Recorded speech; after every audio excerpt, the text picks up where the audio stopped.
श्री गणेशाय नमः।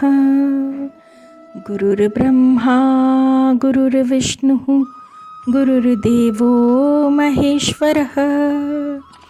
गुरुः साक्षात् परब्रह्म तस्मै श्री गुरवे नमः।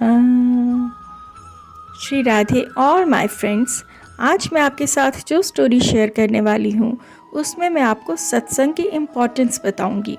स्टोरी एक चोर के बारे में है।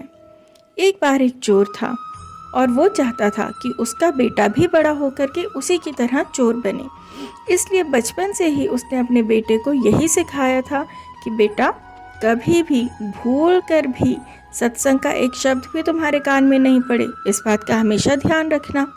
बेटा बड़ा हुआ और पिता की इस बात का हमेशा ध्यान रखता कि उसके कान में सत्संग का एक शब्द भी ना जाए। लेकिन एक दिन जब वो चोरी करने जा रहा था तो रास्ते में कहीं सत्संग हो रहा था और सत्संग में महाराज जी ये कह रहे थे कि देवी देवताओं की दो पहचान होती है।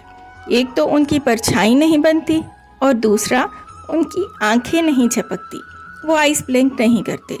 बस ये एक सेंटेंस चोर के कान में पड़ा और उसे अपने पिता की बात याद आ गई और उसने उसी समय अपने दोनों कानों में उंगलियां डाल ली और चोरी करने के लिए चला गया। जहां वो चोरी करने गया, उस घर का मालिक जो था उसने एक बार काली माता का रोल प्ले किया हुआ था और वो काली माता की तरह तैयार होकर उस चोर को डराने लगा, पापी पापी कहने लगा।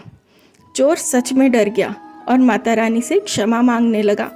तभी उसे याद आई सत्संग में सुनी हुई बात और उसने क्या देखा कि जो काली माता बना हुआ था उसकी तो आइज भी ब्लिंक हो रही हैं और परछाई भी बन रही है। अब चोर में हिम्मत आ गई और बिना किसी डर के उस घर के मालिक से लड़ाई करके सारा चोरी का सामान लेकर वो अपने घर आ गया। पर घर आकर वो सोचने लगा कि अगर आज सत्संग की सिर्फ एक लाइन मैंने सुनी है और आज उससे मुझे इतना फ़ायदा हुआ, नहीं तो अगर मैंने ना सुनी होती तो मुझे कितना नुकसान होता। हो सकता है इस समय मैं जेल में बैठा होता।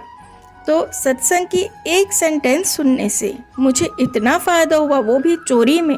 तो अगर मैं हर रोज़ सत्संग करूं और चोरी का काम छोड़ दूं तो मुझे कितना फ़ायदा होगा।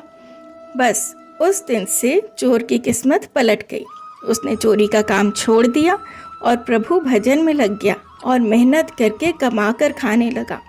तो फ्रेंड्स, सत्संग क्या है? सत माने सत्य और सत्य का संग ही सत्य है।